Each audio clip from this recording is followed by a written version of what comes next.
Hello everyone, I greet in the name of God Almighty. My name is Apostle Silas, and today we have a very interesting video to react to. And this one says that why Christian missionaries and dishonest Jews slanders Hagar, the wife of Abraham and mother of Ishmael. Okay. Wow. Okay, I think that when we get down to the video we can be able to understand what this video is all about. And this was actually done by a Jewish scholar, or should I say a rabbi. So it means that it's going to be a very informative one, and everything he's going to say is going to be based on the Torah. So you stay with me and then watch this video from the beginning to the end. I believe that we are going to learn a lot, you understand, as far as this video is concerned. So if today happens to be the first time of you checking out my channel, don't forget to subscribe to my channel and follow me on my Facebook and Instagram. And if you have any video you want me to react to, don't forget to drop it at the comment section and I'm going to check it out. So guys, before we get on to the video, I'm a theologian and I make this video not to discredit anyone's religion. This is basically for educational purposes, and I believe that at the end of this video we all are going to learn from this. So guys, without any further ado, let's get on to this video and check this out. Cunning Christian missionaries and some dishonest Jews slanders Hagar, the second wife of Prophet Abraham and mother of Prophet Ishmael, to discriminate Islam and the Arab lineage of the last messenger of the God, Muhammad. What is the truth? Let's hear the truth from Jewish scholar and Jewish rabbi. You all know the story that Abraham had two sons. One was Isaac and one was Ishmael. Now, before I talk about Ishmael, I would like to talk about a little bit about his mother, Hagar, peace be upon her. So, as we know from the story in Genesis, that Abraham in the beginning had only one wife, which was Sarah, which he brought all the way back from Ur-Kasdim when he immigrated to the land of Canaan. And then the Torah says that in the land of Canaan there was a drought, and Abraham was forced to go down to Egypt.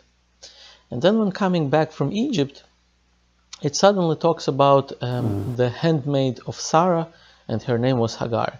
The Torah doesn't describe where she came from, who she was, what she was, where. So, but from the oral Torah, we know some descriptions that are not mentioned in the Torah itself. And the description is that Hagar was actually a princess in Egypt. She was princess related to Pharaoh. She was, I think, even the daughter of Pharaoh, if I'm not mistaken.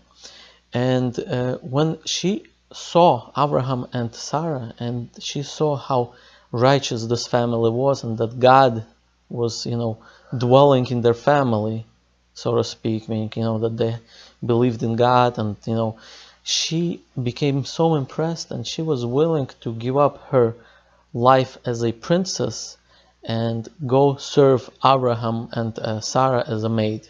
That's what the Midrash says. She was on such a level that she was able to, for the sake of being closer to the teachings of God and closer to monotheism, she was able to willingly give up her life as a princess and go join Abraham and his family. And that's what happened. And therefore she was, this is how Hagar, peace be upon her, ended up in the family of Abraham, peace be upon him. And then the Torah says that Sarah, our great-great-grandmother, couldn't give birth for a long time, and and she said that to Abraham, maybe you should take my handmaid as a wife, and to be able to have a son. Even if I can't have children, at least we'll be able to continue the generations through her children. And that's what happened. She became pregnant and she gave birth to Ishmael, peace be upon him. Now later on, about 13 years later, Sarah also gave miraculously birth to a son, and she called him Isaac, or in Hebrew Yitzchak, because it comes from the word tzachok. In Hebrew means to laugh. Because she said, she said it's really funny that a old woman like myself could give birth, and she laughed about it, and she called him Isaac. Yitzhak. And now, by the way, why was Ishmael named Ishmael? Is because there was also an incident which I didn't mention, but there was an incident, and she got lost in the desert, and she started crying, and God heard her cry, and God told her, "Don't worry, go back to your mistress Sarah, and you will have a child. You will become pregnant. You will have a child, and you will name him Ishmael, because I have heard, God has heard your crying."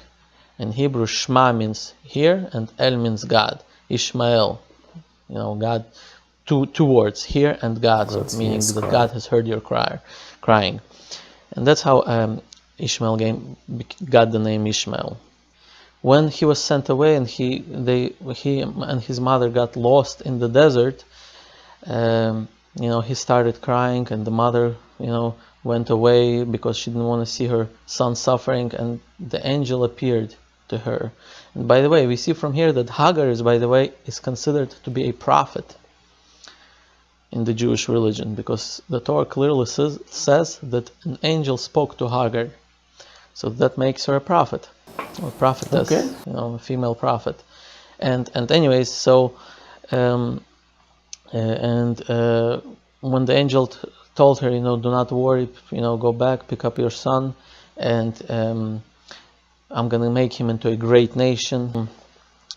After Sarah passed away, before Abraham passed away, it says that Abraham got himself another wife, and her name was Keturah. That's what the Torah says.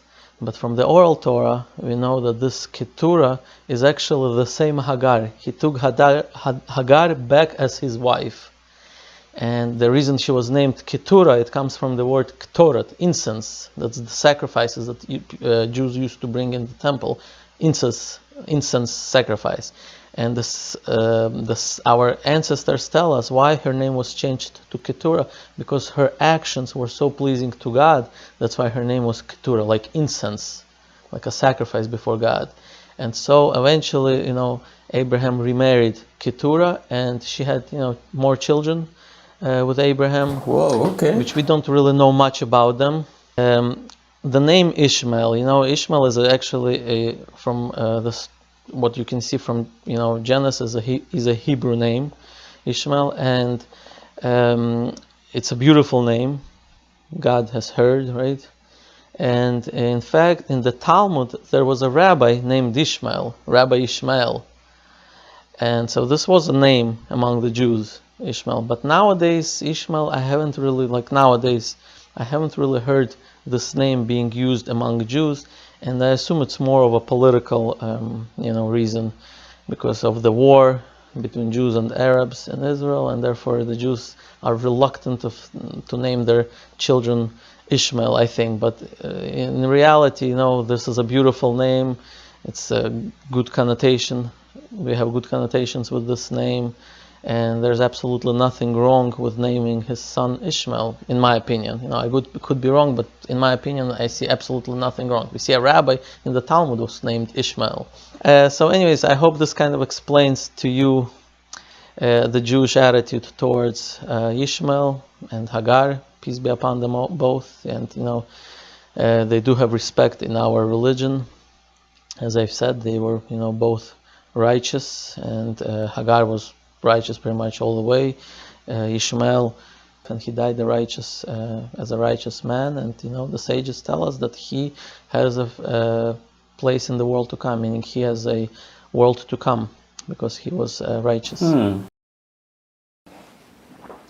Midrash says, and Rashi brings it on the parasha, that Hagar was the daughter of Paro. She was a princess, and she decided, her father decided, that it's better to be a maid in Abraham's house and wash the dishes and clean the floor than to be in the palace of her father. We show somebody is really devoted. He gave up something to become close to Sarah and Abraham. Like, share, and subscribe to create awareness. We are also available on Facebook, Google+, Whoa, Twitter, that's a and very Paltalk. interesting video, getting to learn about Hagar, the wife of Abraham, of course, where she come from, and then also make some references that is from the Torah, that's by this Jewish scholar, to explain, you understand, who Hagar was, because according to the Bible and what I know about Hagar, I just knew her, you understand, to be a slave from Egypt that was given to Abraham when Abraham and Sarah traveled to Egypt. That was when there was a drought, and then they decide to go to Egypt to seek refuge.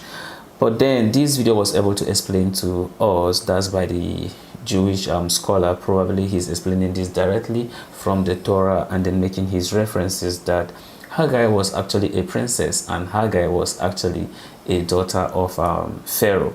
But then Hagar, due to looking at how Abraham, how righteous he was, and then also with Sarah, have to give up, you understand, that very position, and therefore live with them, you understand, as a mate, not until the point that Sarah was old, and then therefore asked Abraham to take Hagar, and then so that they can be able to have a child with her, so that they can be able to continue, you understand, their very lineage. A very interesting and very informative video. I believe that if you are a Christian, I believe that you have learned from this, and is also applicable to the Muslim.